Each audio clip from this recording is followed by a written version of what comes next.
Your Honor.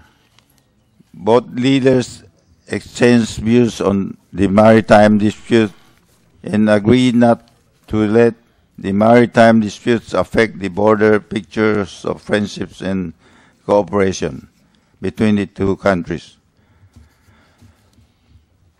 This is the most important main point.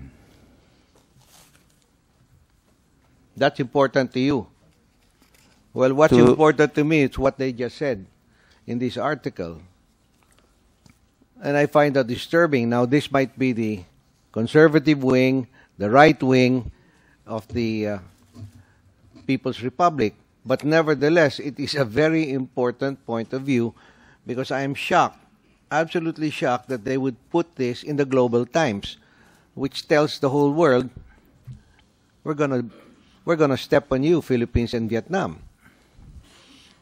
We have to make sure that our response, however measured it might be, however limited it might be, must take into consideration realities such as this.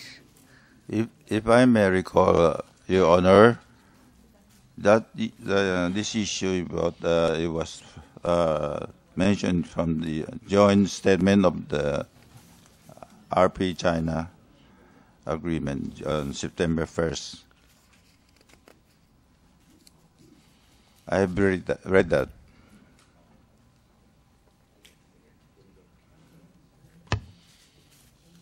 Mr. Ambassador, I didn't understand the word you said. Would you like to repeat that, please? The article you had mentioned about was mentioned from the joint statement of RPA in China on September 1st, the Memorandum of Agreement, bilateral.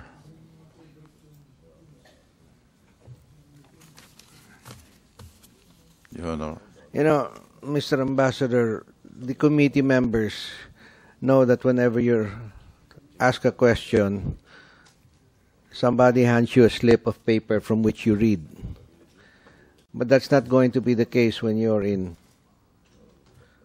Beijing. When you're talking to somebody, whether it's in a cocktail party or across the table, you're not going to be able to get away with that. We allow you to get away with it here because we're more lenient in the commission and appointments. Pero mukhang hindi mo kaya ito. Parati may nagbibigay sa iyo ng kodigo at binabasa po ninyo. When actually, I thought by this time, you would already at least familiarize yourself and Your take Honor, the trouble. Your Honor, excuse me if I may. Kung hindi ko kaya, hindi ko tatanggap itong offer sa akin. Pasensya ka na. Hindi mo naman alam kung anong kailangan eh. Marami alam ko na hindi kailangan sa salita.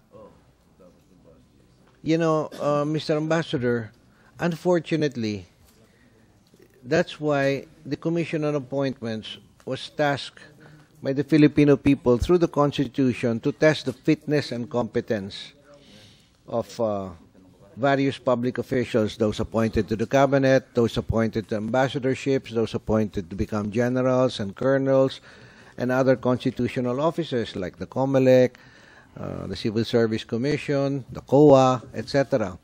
We do have a task to perform. Your Honor, I'm not going to say that I'm going to stay for the next 10 years or 20 years there in China. If I'm not doing good, I will step on my own steps side.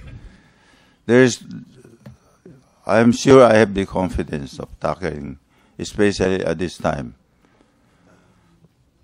You certainly have not proven that. That You have not proven your competence. I have no chance to prove it. I just read you what was happening in China, and you're blissfully unaware of it. Now that's not competence. If I know about it, and you know, I'm just an ordinary member of the commission, and we certainly have been Your Honor, busy with a lot of other things. Your Honor, We take the trouble to find out. Your Honor, please. This is all you were asked to do. Please focus on your responsibility as ambassador to Beijing. And Your you don't know about it, and you're excusing it. Your Honor, I just learned a lot of those problems in China. I read a lot of also in Chinese newspaper. They are threatening us already. I don't want to quote. Because I try to do it hopefully that we can arrive at a peaceful solution and not everybody have a say.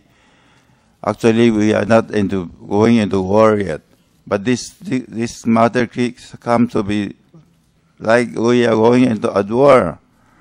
We try to see if we can solve it by negotiation, peaceful negotiation. That was when President visited the last trip. That was the understanding.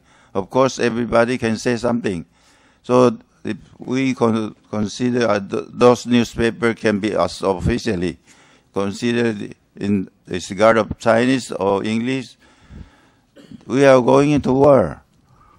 The Chinese newspaper threatening us. They are only a writer. I cannot use that to present to this hearing to... You know, Mr. Ambassador, now you're making excuses. No, sorry. You are making excuses. In the first place, when you gather intelligence from any country, foreign or local, you have to be able to pick up every bit of news and distill it and translate it, interpret it, analyze it for the benefit of the Home Office. You cannot say, wala yan, newspaper writer lang yan, which is what you are telling us now. Newspaper writer lang yan. But unfortunately, the Global Times is known as the official. So this is not just as known as the official Chinese Communist Party newspaper. So this is not just a columnist or a writer. That is correct, Mr. Senate President. This is official. It is recognized as official. It might be official, unofficial, but it is still recognized as a very important signal from the Chinese Communist Party. And for you to say, wala yan, newspaper writer lang yan. I didn't say wala yan. I just did not transmit that kind of news or... I ask you if you read the Global Times. You're not even familiar with Global Times. I have Times. also read my own source, which is also but official. But not the Global Times, because yours is...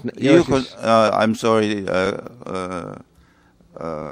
Your Honor. You consider that is official. I don't consider.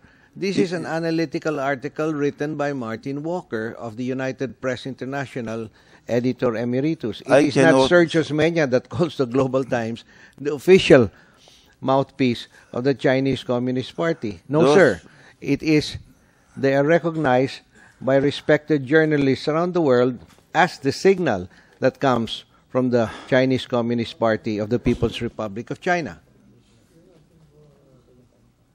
Please forgive me, gentlemen. It is described where an official, hindi unofficial po ito, an official Chinese newspaper called last week for war against Vietnam in the Philippines to uphold China's assertion of sovereignty over the mineral-rich seabed estimated to hold 7 billion barrels of oil and 900 trillion cubic feet of natural gas. The lead article was in the Chinese Communist Party newspaper Global Times. Now, Madam Chair, at this time I'd like to suspend my questioning and I'd like to inform the nominee that I shall be going into the detail in the next hearing about the UNCLOS, the United Nations Convention on the Law of the Sea, which will be the backstop of the Philippine government in determining the resolution to the West Philippine Sea problem. Thank you, Madam Chair. There is a request pending before the Chair to suspend the present interpellation by Senator Osmeña because he wishes to continue it at